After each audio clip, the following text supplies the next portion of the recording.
I went through a 50 plus deals a year. Here is what we see is amazing. So I need to tell you about something that's been bugging me for months now. I was looking at a deal flow last quarter and I noticed this pattern. A lot of solo founders are reaching out way more than I expected. And my first reaction, I would kind of mentally put them into a different bucket. You know, that come back when you have a co-founder bucket.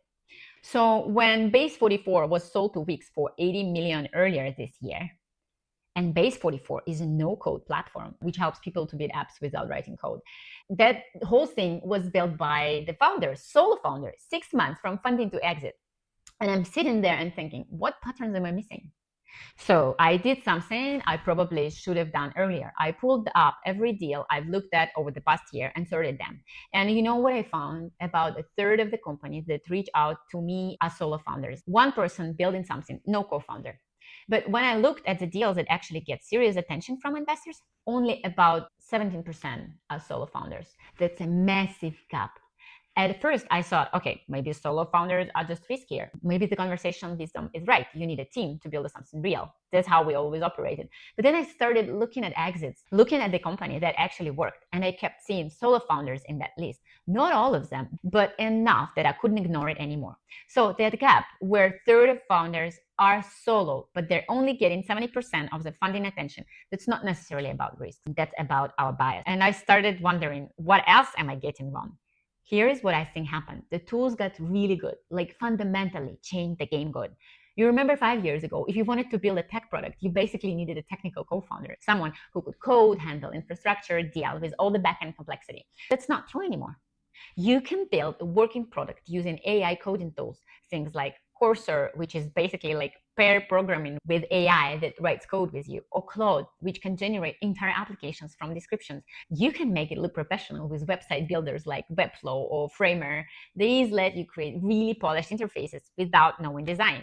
You can get a prototype running in a weekend using tools like V0 or Bolt that turn your ideas into actual working code. I'm not saying that everyone should go solo. But if you are a founder who knows exactly what you're building and who is it for, you don't need to spend 6 months recruiting a technical co-founder anymore. You need clarity, you need execution speed, and honestly, you need to be comfortable taking decisions alone. Here is what I keep seeing with solo founders. They move fast, like notably faster than founding teams. And it's not because they work longer hours or skip sleeping or any of that hustle culture stuff. It's simpler. They just don't need to convince anyone. Need to hire somebody. They just do it. No 3-hour discussion about whether now is the right time or if they should wait until next quarter. Want to pivot the product? They change it. No co-founder disagreements. No, let me think about it and we will think tomorrow. No waiting for alignment. They just move. I was talking to a founder recently, solo founder, building a developer tools, and he told me something that stuck with me. He said, I don't let myself overthink anything. I just give myself 24 hours max to make a decision. Then I commit and move forward. 24 hours, that's it. Meanwhile, I've watched founding teams spend 2 weeks debating a single hire or a month discussing whether to change their pricing model. Speed matters in early stage, maybe more than we admit. So what I'm changing now in my due diligence process, I stopped asking, do you have a co-founder in that first conversation?